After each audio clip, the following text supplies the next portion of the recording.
YouTube. So, all right. Hey, Gene Gallen here. I am with Mr. Andrew Jones. Let me just pop that up right there. He's of Tar Heel Illustrated. There's the website address, northcarolina.rivals.com. He's been in this business for 25 years. Love the guy. Also, we invited Brett Freelander to join from the Journal, but Brett's down in Atlanta on vacation. I don't know why he's doing that, because the team he primarily covers is playing tonight. So, but no, it's gonna be Andy and I. We're gonna go and talk about where we are in. Excuse me.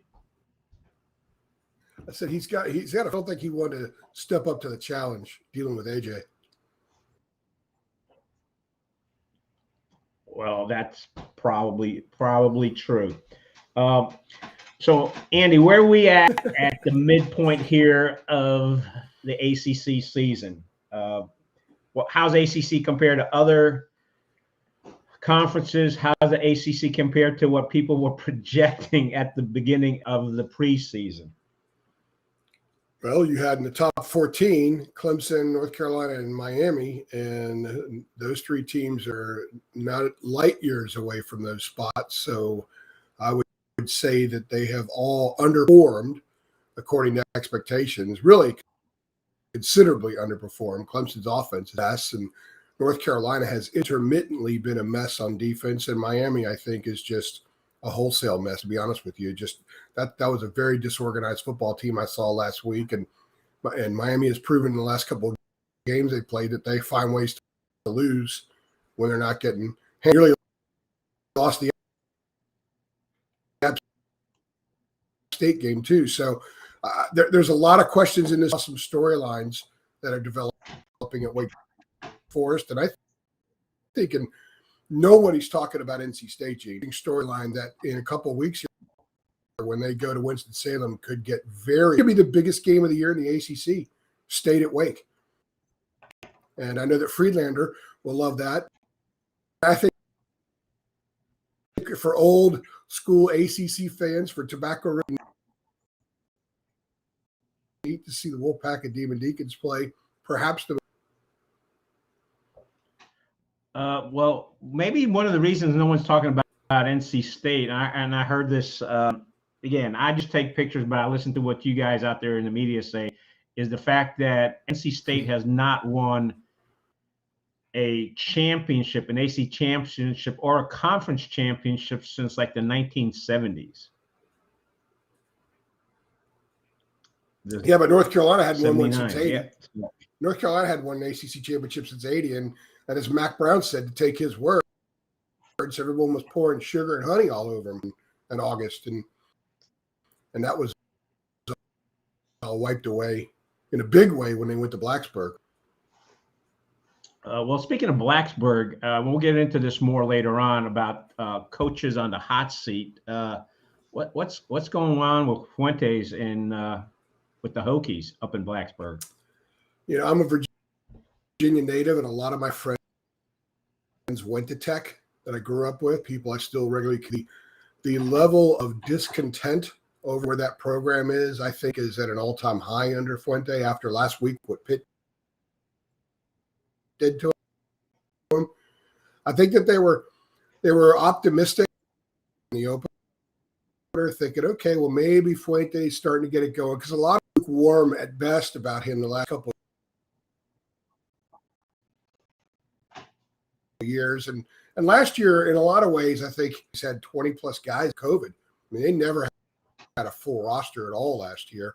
So everyone gets a mulligan for 2020. What happens this year? They open with the win over Carolina. It looked like a much better win when it happened than it is now, but they haven't backed on it. They played well against Notre Dame, but a lot of people have played well against Notre Dame this year.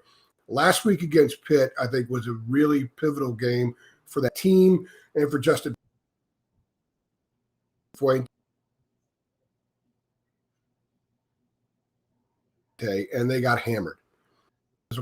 So I think that Justin Fuente is probably on a very Speaking about the other Virginia team, I actually went to the Wake Forest at Virginia game, which Wake Forest won. We can talk about Wake Forest later. They don't seem to make any mistakes. And Armstrong didn't look too good in that first game. But then I also did the pictures at the Duke at Virginia game, and it seemed to be a whole nother quarterback. And again, they're playing against Duke, but is the UVA quarterback now one of the top quarterbacks in the ACC? Yeah, I thought he was going into this. Really like him. I think he's going to check at the next level, perhaps be a starter.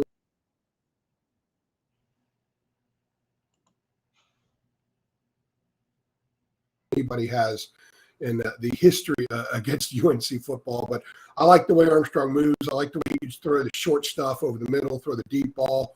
He's a battler. He's a gritty guy. He's a gritty guy with a lot of skill. And so I definitely think that he's one of the better quarterbacks, not just in the league, but in the country. I think the ACC's got some really good quarterbacks. And Sam Howell's had a pretty good year. I think it's been overshadowed by what's gone wrong at Carolina. But given this situation, he's posted really impressive numbers, and people are kind of not really talking about him anymore, in part because there's a lot of good quarterbacks in this league. And that's with De'Aaron King out. And that's with DJU not playing anywhere near the expectations of Clemson. You know, Hartman's really good. I think I've been all over Kenny Pickett. We did podcasts back in August, and I kept telling people, watch out for Pitt and watch out for Kenny Pickett. And if he has a big game today against Clemson, considering the fact that all the Heisman candidates have all fallen off, I think Kenny Pickett's going to put himself into that conversation, and he's certainly worthy of it. He's a really good player. He's shooting up the draft boards, and he's certainly someone that ACC fans should enjoy watching, and college football fans in general. Another battler, another really athletic guy, another dude who just makes plays. And Sam Hartman at Wake Forest is another one. I think Carolina fans remember what he did to our Heels last year. And I say Carolina fans because I'm so used to talking to UNC fans. And sometimes UNC fans don't believe in Wake Forest football, but they should. And they should believe in Sam Hartman. As long as Wake keeps winning, Hartman is going to be a significant contender for ACC Player of the Year, and he's right there with Pickett right now. Yeah, Wake Forest has been interesting because the games that I've shot at, they don't seem to make a whole bunch of mistakes. They're playing up in Army this afternoon. Actually, that game starts at noontime. And I think AP Clausen was the AP midseason ACC coach of the midseason or coach of the year. Coach of the half year. Yeah, coach of the half year. Yeah. What's your overall view of? Right now they are up there with NC State and Clemson at the top of the standings. I mean, are we going to see a Wake Forest versus Pitt ACC championship game in Charlotte in December? I think it's very possible. It really is. And that's a tough game today, by the way. Wake wins a lot because of execution. Wake wins a lot because of scheming. Wake wins a lot because they, for lack of a better term, guess right. And today they'll be challenged with that against Army. Army's not a bad club. And so I think this will be a good test for Wake. They better not sleepwalk into this one because they could lose. But then they get Duke next week. They're going to be 9-0 when they roll into Chapel Hill. And honestly, given the way both teams have played this year, they should be 10-0 when they host State. And I still think the State game is going to be huge in the sense that could determine who wins that division, especially the fact that State's already beaten Clemson. And Clemson's got to go to Pitt today. I think Clemson is third on that list as far as who could end up winning that division, which is amazing to say because nobody would have thought that 2 months ago. But Clemson's got to go to Pitt today. I think that's a really tough game. We're going to learn a whole lot about Pat Narduzzi's club, about Kenny Pickett, about Addison, all those guys up there at Pitt. And if Clemson loses, this is an NC State Wake Forest battle, in my opinion. And I'll tell you what, everyone's talking Clausen for Coach of the Year, but Dave Doran's had to endure some significant injuries at NC State. And I like the way that team appears to be getting better. What they did in Chestnut Hill last week, very impressive. An under-the-radar win because people don't really pay a lot of attention to BC. But Jeff Hafley's a really good coach. That's a very well-prepared team. They're a physical team, and they got skill guys. And I know they don't have Durkovic at quarterback right now, but the backup is pretty good. He's won some games for him. And I just think that that's a really big win. That told me that NC State might not do what some people call the law of the wolf, where they build themselves up, play in a certain game where this is a telltale game, and then they don't win. I know that some people were joking around saying, boy, the last game of the regular season, day after Thanksgiving, State beats Carolina. They win the Atlantic, go to the ACC title game. And all those streaks that you were talking about earlier, Carolina 5-6, they get a win, they go to a bowl game. The law of the wolf is Carolina will win that game. I'm not so sure. That'll probably be determined more what happened a couple weeks earlier when State and Wake play. But I really like the job that Doak's done. They're always solid. They're always well coached. They're always physical. They always dot their I's and cross their T's. It's just a matter sometimes of where their high-end personnel is, what the experience level is. And they've got some experienced guys. So I think the Wolfpack, people need to talk about the Wolfpack. You got to take care of business down in Miami tonight. Can't go down there and not be ready because the Hurricanes are probably due to play well, and perhaps that's tonight. But the Wolfpack take care of business. I'm looking forward to NC State, Wake Forest, and perhaps the biggest game in the regular season in the ACC, which I think will be really cool for the league. Certainly for folks around here at Tobacco Road. Well, that also brings me to what NC State fans refer to as NC State stuff. Actually, they use a different word than stuff. And imagine what that is. Yeah, and they have bad luck against Wake Forest. Actually, there was one game that I covered where Wake Forest won it on a last-second field goal attempt, and I got a great picture of it. In fact, they used it on one of their tickets the following year, that picture, because it doesn't seem – it's like the Philadelphia Eagles to the New York Giants. The Giants may be having a great season. The Philly may not, but for some reason they seem to have the Giants number. Does Clawson and Wake Forest have State's number, or is this the year to break that? The curse of the Bambino. Gene, that goes even before Lawson. That was back in the Grove days. I remember. Yes. I covered an awfully good Phillip Rivers team went into Winston-Salem and lost, and they had them at home one time in a big game and lost. They struggled with Wake. I don't know what it is. Maybe the Wake gets up more for them than Carolina. Who knows? I think it's interesting that NC State fans say that, because the guy I'm talking about is someone who knows NC State very well, and he calls it the law of the wolf. And the law of the wolf will flare up at some point, no matter who they play, but certainly against Wake Forest is an opportune time, or Carolina. But I'm telling you, I sense that maybe that is all out the window this year. I'm not sure that's going to flare up. I really like the way this team plays. They're not going to wow the you-know-what out of you, but I'm a big fan of trenches, X's and trenches, crossing the T's and dotting the I's, like I said a few minutes ago. Teams that don't beat themselves too much and just play the game to be in position to win. I think State is more like that now than it has been in the last couple of years. And certainly Wake Forest is like that too. You said something earlier about the way Wake Forest doesn't beat itself. They don't. They're so well coached. They're so well refined. They know who they are. They don't try to be anything but who they are. And that's one of the reasons they're successful. And, when you look around the ACC this year, I think there are teams that at times there's too much. They're throwing too much at the kids. It's just stay within your zone. Stay within your strengths. Win your individual battles. Don't over-scheme, because sometimes if you over-scheme, you screw your team up. And I think we see some of that, especially on teams that maybe are struggling a little bit. They're trying to find ways to get it going with scheme, and sometimes just a matter of your personnel playing a little bit better than they have been and winning their individual battles. And NC State, Wake Forest, Wake's a big scheme team, but they win their individual battles. State certainly does. They put a premium on it, the line of scrimmage. That's why they send dudes to the NFL. That's why you get guys like Gibson center, and you got studs on the defensive line most times. And even without Peyton Wilson, it seems like they haven't missed a beat. They're a physical team, and I think in a down year for the ACC, that is a good story, and it could get a lot better here in the next month. Speaking of the two coaches, you got Clawson at Wake Forest and you got Doran at NC State. If either one of them wins the ACC championship, are they sticking around or are they moving on?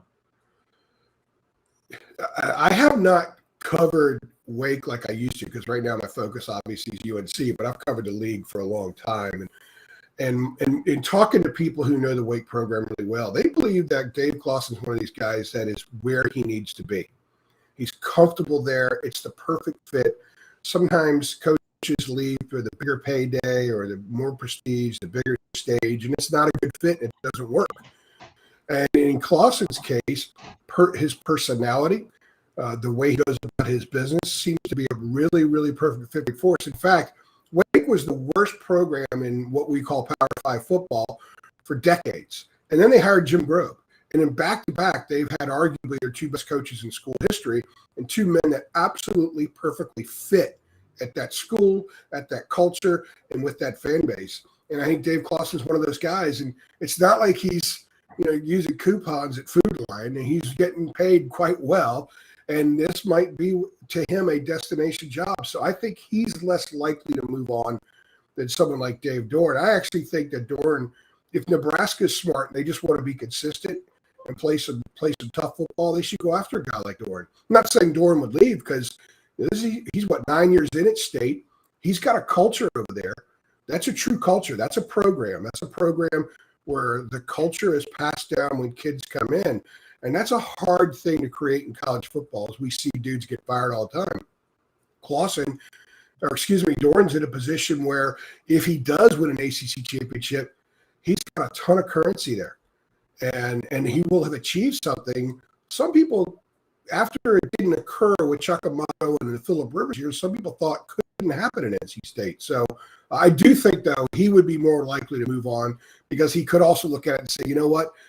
I've reached the pinnacle here. It can't get any better at NC State. I need to go. He's young enough. I need to go tackle a new challenge. And I'm sure there might be an opportunity in the Big Ten. He's from that part of the country. So perhaps he would go there. But if I were to be a betting man, I would say Clausen's much more likely to stay than Doran, but I wouldn't be surprised if both of them stay and see this thing out throughout the end of their careers. I would hope that they both stay because they're both good coaches and they're good for the league. Well, let me ask you about another coach, and we talked about this several weeks ago when you and I run into each other at the game. David Cutcliffe. He seems to have been a good fit for Duke, but even on the sidelines with the other photographers, you hear rumblings. What's your take on Duke? David Cutcliffe.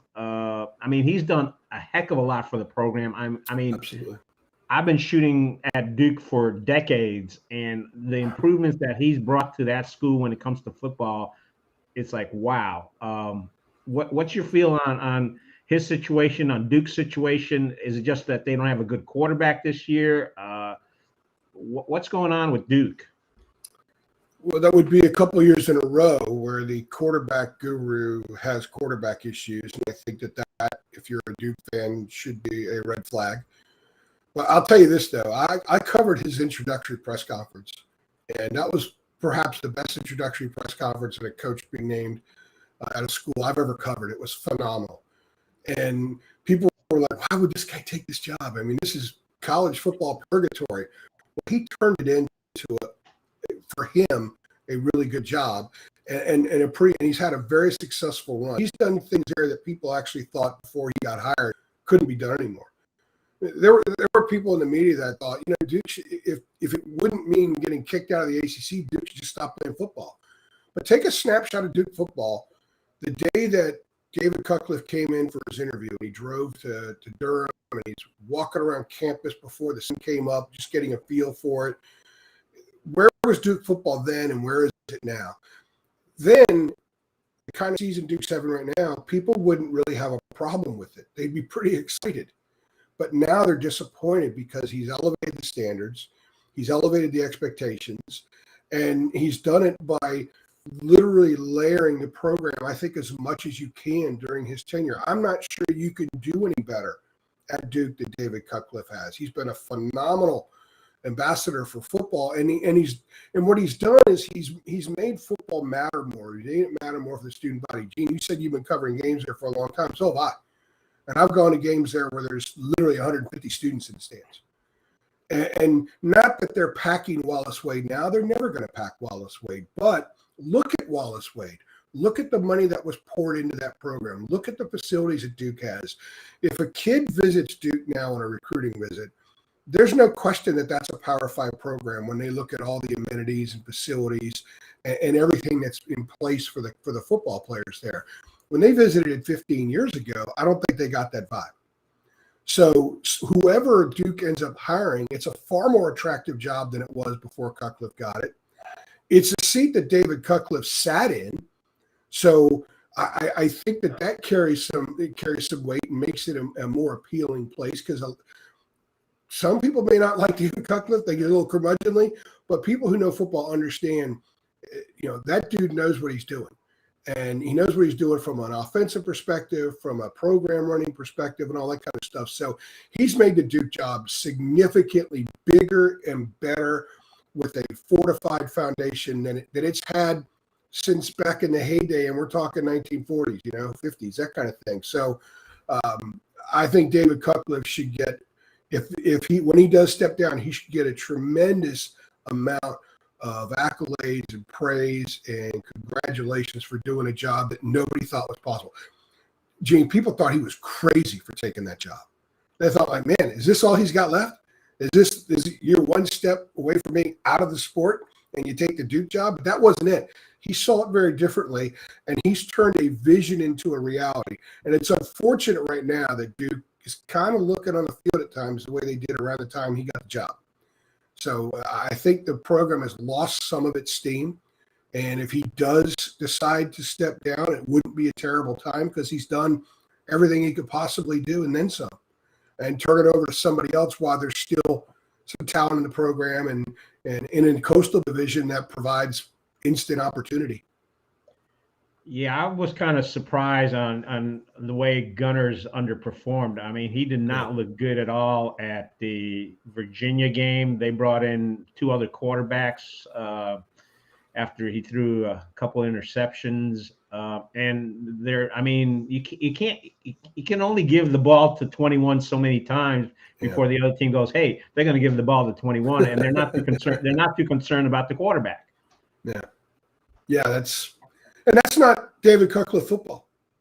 Right. That's not the way his team. That's not the way he wants his teams to play. And he's leaning hard on a really good player, a guy that's going to play in the NFL, I think, in Mateo Durant. But that's not David Cutcliffe football, and it's a couple years in a row now where it's not David Cutcliffe football. So you can only have so many Daniel Joneses, and remember, people didn't think he was going to be that great. He turned out to be really good, and he's in the league. So, if you were to rank the teams 1 through 14 right now, you'd probably, if you started from the bottom up, you'd probably have to begin with Duke. How about the one right above Duke? Would that be Miami, in your opinion? Yeah, just because Miami appears dysfunctional right now. I think Dino Babers, I think Syracuse is not very good. They had a couple of nice performances, and they've been more competitive. But that's another program I think that, they probably could have been justified making a change last year, but a lot of schools didn't want to because of COVID. But if they made one this year, I don't think anybody would say, well, that's a bad decision. And Dino had a nice run before he got there, but it's not. I think Syracuse can be better than Syracuse has been. But, yeah, Miami, talking to Miami people, and I talked to a lot of them last week leading up to the Carolina game, and I talked to some of them in the press box in Chapel Hill, and they say that the power brokers, the money people around the program, they're done. They're done with Manny. They want to change. The concern is that the AD there went rogue when he hired Manny. He didn't welcome other input, which is a dangerous thing for an AD to do. So he brought in Manny, and he owns it. So a lot of people don't want to trust him with making the next decision when they make a hire. And Miami's not afraid to fire a coach. Right. They'll do it, and that fan base will do it. And I think that fan base gets galvanized when they do it. And that's why I wouldn't be surprised if Manny's done, that they let him go during the season just to kind of give a little juice injection to whatever's left in the season. But I would be surprised if he's back. It just doesn't appear like it's working on any level. They are dysfunctional. And that team that I saw last week, they did play well against Carolina, but Carolina's defense is a mess at times. And when they go bad, they go really bad. And they allowed Tyler Van Dyke to almost come back and beat them. So that speaks volumes about Carolina. And I'm not being critical of Tyler Van Dyke, but that was his second start against the Power 5. He wasn't supposed to get on the field this year. So, and Miami still found a way to lose. Still turn it over, missed a field goal against Virginia. They're going to find, even when they have good stretches, they're going to find ways to screw it up. Well, I was going to go back to what you just said when you were talking to the Miami folks. Again, I've shot games long enough, and I have always found it interesting that, for the most part, reporters and sports writers, when they're covering a sport, sometimes people go, "Oh, this coach is going to get fired, or this coach is going to leave." But I don't pay much attention to that until I start hearing the news writers and the sports writers murmuring about it in the press box. And it sounds like what you're saying is they're murmuring about it in the press box that Manny's out. So my feeling is, having heard that, Manny's out. Yeah, I think the only reservation is that they don't want the AD to go rogue and hire the next coach. And they're not going to get rid of the AD. They're not going to buy him out. And that is the one concern that the power brokers have there, that I've been told, is that they're not sure the AD has, like, if you go rogue and hire a guy, 3 years later you're going to fire him. That's an indictment on yourself. Wake Forest went through this with Ron Wellman, who was at one point the best AD in the ACC, and at the end of his tenure was probably the most criticized AD in the ACC for the way he handled Jeff Bizdelic hiring and all that stuff, the way he handled Dino in some respects. So I think Miami is in a similar situation right now, and a lot of the power brokers are concerned that if they've got to hold on to the AD, he may hold on to Manny for another year because he doesn't want to publicly admit that he made a big mistake by getting rid of him in 3 years. And you, Gene, you've been around, man. Egos are a big part of this. The stubbornness is a big part of this, especially when you're talking about the guys who make the decisions. ADs can be really stubborn, and they don't like to admit failure. You mentioned the money people and the boosters. I mean, again, you and I have been around long. You've been covering sports for 25 years, and folks, if you don't know this, I love when he posts on, "Hey, I have been blessed for being able to do what I'm doing for 25 years." And I'm going to do a plug. If you follow UNC and you want to get the best out there, Tar Heel Illustrated is a great publication. It's online. Andrew's really also gone with his podcast. He does. You got a bunch of folks on your, well, not a bunch, but he's got some good quality folks on his staff. He does post game Zoom videos and YouTube videos that you can watch, and the thing is, I think I have noticed that whether it's the basketball coach or the football coaches, they sometimes feel that you ask tough questions, but they're like good questions. So it's our job. It's not our job to be their friends. It's not our job to be contrarian and try to start squabbles with them, like I've seen some sports writers in the past do. Our job is we're facilitators. They're the program. Our job is to facilitate information to get to the public. You can watch the game and know a lot about the team, but there are storylines behind it that we're responsible with putting out there. And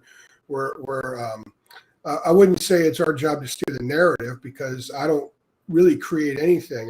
I have a couple of interns on my staff, and anybody that's come and work for me when they're young, and I try to take them under my wing, I always tell them, I said, look, I don't determine what I write. The team I cover determines what I write by their performance, and then based on how they handle their performance, they react to their performance. That determines what I write. And it's interesting. I'm working on a book about my high school, and I did an interview with somebody the other day, and they said, well, how many pages is it going to be? And I'm like, I have no clue. And I told them, I said, here's what I tell my interns. They ask, how do you know what you're going to write and what column you're going to write after a game? I said, look, I'll have an idea what I want to write about, and I'll go into the locker room or in football, the lounge. I guess now it's all on Zoom, and I'll have questions of mine that I want to ask, but I may hear stuff that is very different, and I may come out of those post-game interviews with a different column in mind, and I'll delete everything I'd written by the time the game ended and stuff. So my point is that our job is to report what they do, to talk about what they do, give perspective what they do, give some underlying factoids, stats, elements to whatever it is that took place, and move the story forward. So sometimes you have to ask a difficult question, and that's okay. And the seasoned coaches who are fairly confident in themselves don't really have an issue with it. I've asked Mac Brown some tough questions. He didn't have an issue with it. Roy Williams, if you ask him a tough question, if he responded with any kind of anger it was more because the question was about something his team didn't do well, and that got him ticked off. There were coaches in the past, Coach K, at times I think he's not great with tough questions because, again, he's talking about a negative with his team. Some guys like Mark Gottfried, when he was at NC State, would never answer. He would kind of throw it back on you and think that you were trying to start an issue with him or something like that. And I never liked that because we never got the question and answer situation settled. So you walk away not armed with the kind of information you wanted to have in order to facilitate to the fan base. So most coaches, I think, get it. They don't like it sometimes, but they ultimately get it. And it's just doing your job. Got to ask tough questions. Look, when you're winning, if you're Dave Clawson, he's not getting tough questions right now because they're winning. But if they lose to Army and they lose to Carolina and they lose to NC State, he's going to get some tough questions. So it's all based on what they do on the court, on the field. You know, handle your business, win your games, and the tough questions aren't going to be there. That's so true. Even from a photography perspective, when a team's doing well, I mean, a lot of the ACC teams use my stuff, so there's a higher demand for that. I mean, the big win over that NC State had over Clemson, I was up till I think 2 or 3 o'clock in the morning just editing pictures because that was such a huge win, and people wanted images so quickly. But you're absolutely, and I think the thing is, when you ask tough questions, people are more interested in that than rather you being a rah-rah type of person, which probably leads into the next thing. What's your sense as to what's the best thing that UNC can hope for the season? What can they hope for going into the big game away at Notre Dame? And I think you had an article on the Tar Heel Illustrated, big commitment to UNC this past week. How's the rest of the season looking, and how's things looking? Again, one of those, I hate asking this question, but how are things looking for next season? Well, one of the things what's interesting when you cover one specific school and you write to a passionate element of the fan base, anybody that's going to pony up $100 a year for my site, they're passionate. They want information. So the stuff that we report isn't the same stuff you can see in newspapers because, I tell my guys, we got to take a shovel with us everywhere we go. We got to dig. I keep digging as much. And when you think you've dug deep enough, you got to dig a little bit deeper and continue to come up with stuff to give to people, especially when a team is underperforming like this one is. And the fan base went from as excited in preseason mode as I've seen since Mac was there the first time, and certainly since before the NCAA junk with Butch Davis in 2010, to feeling like they've been completely let down, like they had the rug pulled out from underneath them. They feel like they were fooled. They feel like they bought swampland and thought it was oceanfront, that kind of thing. They really feel let down, and they did that right out of the gate. So you got a whole season that has to unveil itself with a fan base that went from as excited as can be to feeling completely duped in a lot of ways. And that's not my characterization of it. That's theirs. That's what I hear from people every day. They send people find my email address. I don't know how they find it. They send me emails. I get DMs. They find my phone number, text messages, that kind of thing. And it's never positive stuff. It's all about, I cannot believe that I'm questioning Mac. Maybe he's over the hill. Jay Bateman's defense descends at this level. Phil Longo's offense sucks in the red zone, all that kind of stuff. It's just total negativity. And one of the things I've tried to maintain, and it's not my job to prop up the program, Gene, as you know. I don't care whether they win or lose. I've covered everybody in the league. What I care about is getting the story right and praying that there aren't that many typos because I am the king of typos. And what I've tried to tell them is you have to separate what's going on the field in 2021 with North Carolina to where the program actually is. The program's in very good shape and getting in better shape, as we saw the other day when Zach Rice committed. And they're not done yet. They're going to get a couple more in the class of 21 that are going to raise eyebrows and excite fans. And the Zach Rice thing came at a pretty good time during the open date, leading up to a game at Notre Dame next week that the fans probably are dreading in a lot of ways. But the program's in really good shape. And I think that with the things that are not going well on the field this year for Carolina, Mac Brown is given the opportunity to look and see, okay, now I really know if this works, this doesn't work. Maybe some of the scheme stuff that they're using, you either temper it some, you tweak it some, or you get rid of it entirely. I don't know. We'll see what happens here next couple of months. I think he's learning a lot. And the information, the value of that he's getting this year, I think will put the program in much, much better shape going into the 22 season, because he's going to trim the fat, so to speak, the areas that need either smoothing out or just lopping off. They're going to do that. And there's a ton of young talent in this program. And there is that cavern we talked before the season about. You got some of the older guys, and then there's a gap, and then there's a ton of young guys. And sometimes that doesn't make for great chemistry. Sometimes the younger guys just aren't ready yet, and they underperform as a result, underperform based on people's expectations, maybe not their own. I think we've seen from Carolina. But with the last 5 games, Gene, they're 4-3, and they have Wofford. So that's a throwaway. They'll win that one. But in their 4 other games remaining, Power 5 games, all 4 of those teams are ranked. And Carolina would be a touchdown or more underdog today in all 4 of those games. So it's possible the Tar Heels could go from number 10 in the country to start the season to not even playing in a bowl game. In fact, right now, if you're a betting man, it's probably a safer bet than the alternative. Speaking, you're talking about senior guys. What kind of influence have you seen in ACC and overall college football with the super seniors? Well, Mac has said this several times when he talks about crazy college football, is that there's a lot of teams that aren't what we thought they were. Miami's one, Iowa State's another, and there are others, because it's hard to gauge what a team's going to be moving forward when you don't know the super senior effect, or the transfer portal, instant eligibility somewhere. So it's not just the super seniors, it's the portal in general. So we're seeing a lot of that effect right now, because there are some teams that are having big time years that people didn't see coming, and otherwise. But college football's kind of been like that.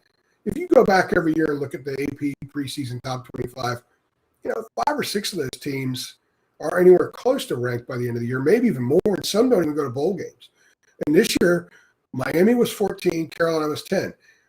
I seriously doubt Miami goes to a bowl game. The chances are Carolina doesn't go to a bowl game. So that's going to happen again this year. So I think that there is an effect. I think it makes it tougher for us when we do our preseason media stuff, and we certainly screwed the pooch on the Coastal Division this year. And nobody had Pitt winning it. And I think Pitt right now is in the driver's seat. So as far as that stuff goes, I think it affects it. I think it makes it more exciting.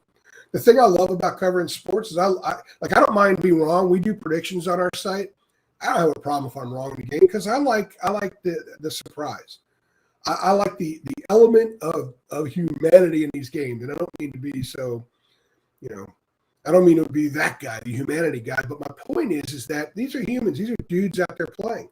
You can look all week long at the numbers and crunch it and run these things through computers, and none of that matters, because 20-year-olds got to go out there and play. 20-year-olds sometimes play way over the top. Sometimes they play way under it and make boneheaded mistakes. Sometimes they make incredible game-saving type plays. And look at what Cedric Gray did last weekend for Carolina. The right place at the right time, but he made the plays. They had that be the one slogan. Well, their defense stunk in the second half last weekend, but a guy on defense was the one and made a play and saved the game. They actually got a win. So that's what I love about college football. Today, like I said, Wake's going up to Army. Nobody's thinking Wake's going to lose that game. But maybe they do. Who knows? Or maybe they win by 30 points. Nobody knows. That's what makes college football so fun. The element of the unknown is as exciting as can be in college football. Well, I like the fact that there's crowds back in the stadium seats. Most of the places I've gone to cover, the university's policies, you got to wear a mask inside, but once you go outside, and I'm just going to leave it here. I've attended multiple super spreader events, and everyone's come out of it all right. So I'm going to just leave it at that.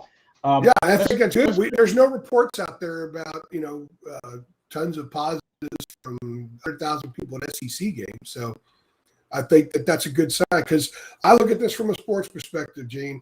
I want full stadiums and I want full arenas, and I want people to be healthy and everything like that. But right now we're 2 months into the college football season almost, and all signs point to very positive moving forward about all this stuff. Right. And actually, I was in the middle of the, and it's interesting because there's some people that say students shouldn't rush the field, but I was at the middle of that NC State win over Clemson, and people were rushing the field. And the thing I would say this about the security folks at NC State, they do a good job at running a controlled chaos type of situation. Basically, the kids are able to do what they want to do, but if somebody gets out of step, they get taken down hard, and the rest of the crowd gets the message, hey, you can have fun, but don't go too crazy. So I've enjoyed that. State does a good job with that. I've been there when they've beaten Duke a couple times and beaten Carolina, and they stormed the field. And I imagine that one with Clemson was pretty special. So I've been at UVA. I had an incident at UVA that you know about back in 2013. That was interesting. But, you know, I don't have a problem with the fans doing that. Let's have fun, man. The last 18 months, it sucked. Let's have fun. Obviously, you got to be concerned and careful. Somebody gets hurt. That Saban stumbling coming out the field at A&M was a little scary. And there's you know, in basketball, they have rope lines now where fans get on the court, but there's a rope line security where the benches are and funneling the players off the courts at a lot of places. I think that's probably really hard to do in football. But really, if some 170-pound inebriated college student wants to take on an Alabama football player, have at it, man. And the football player should be allowed to protect himself.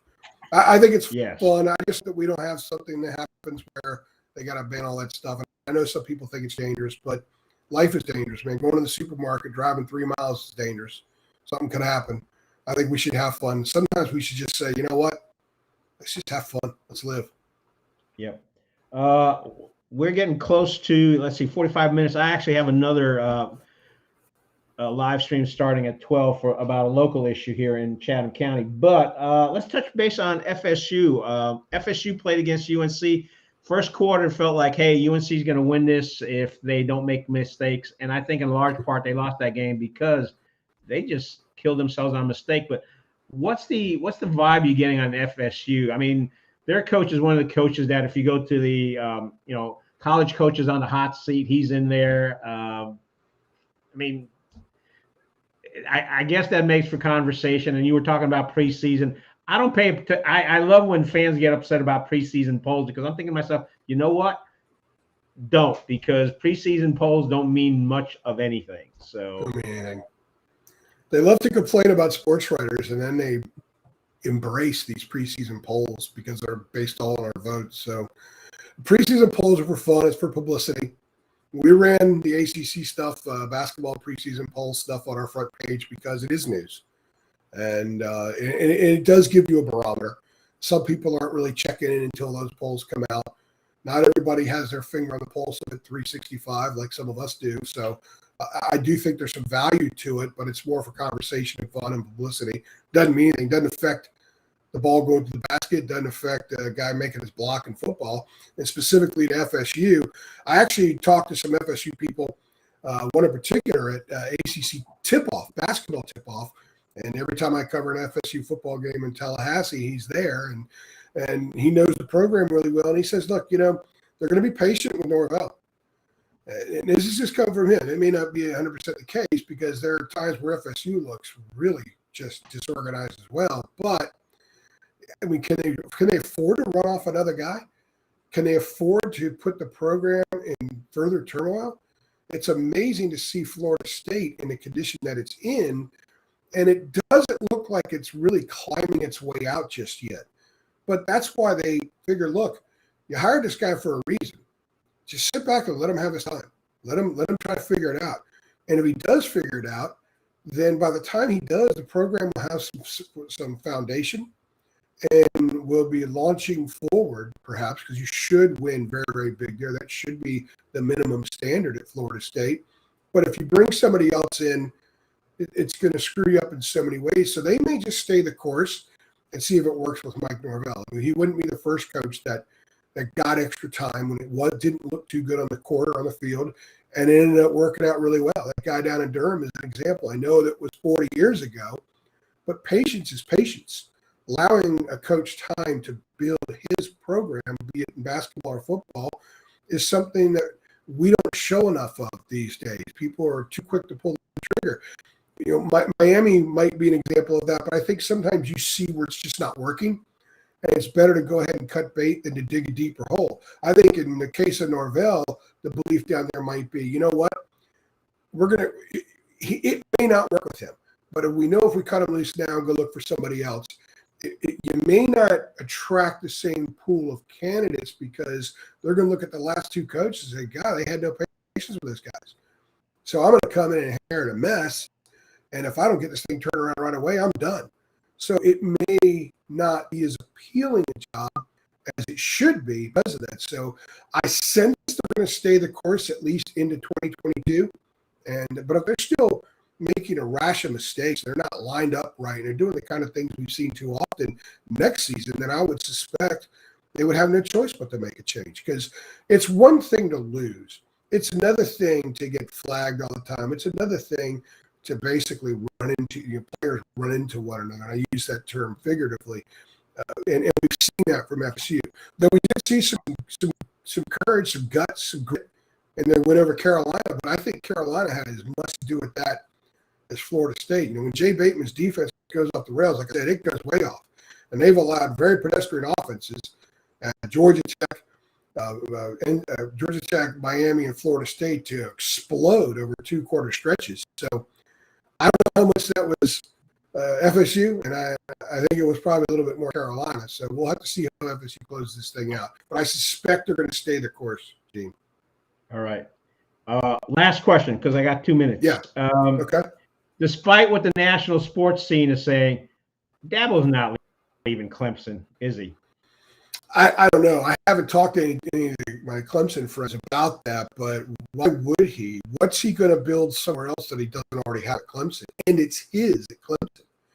If he goes to Alabama, for example, or LSU, he's just the next guy there. And there's a ton of pressure to win there. There's a ton of pressure at Clemson, but it's his pressure. It's pressure he created. The indoor facilities that they have, those are Dabo's. The house he has right there next to campus, right near the football facilities that is a part of the program, that's his. Is he going to go recreate that in Baton Rouge? Is Saban going to retire and he's going to go back to his alma mater and recreate there? Sometimes we're talking about Dave Clawson. Sometimes guys are in the right place. So there's no point in leaving. I don't think Dabo's an NFL guy. I don't think he thinks about that. He needs to be around college kids. He wants to mentor and lead college kids.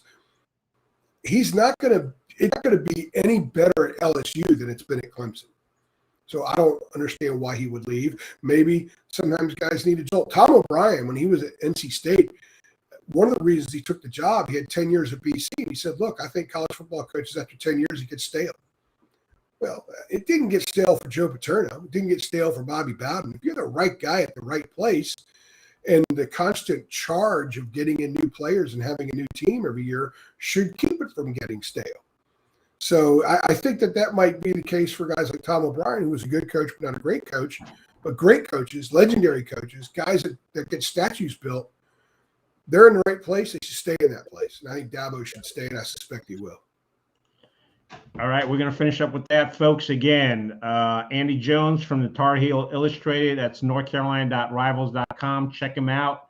If you got $100 burning a hole in your pocket and you want to learn as much as you can about UNC, or even if you don't have $100 burning a hole in your pocket, it's well worth the money. Check him out. Andy, I appreciate talking with you. Always love talking with him whenever I run into him at games. And folks, thank you for watching, and have a fantastic, again, the Wake Forest game starts at noontime. Clemson game starts at 3:30 against Pitt, and NC State is playing at 7:30. So plenty of ACC football tonight. And Andrew, thank you very much. Thanks, man. I get to watch games all day on TV, so I'm excited. No game. There you go. All right. Thank you.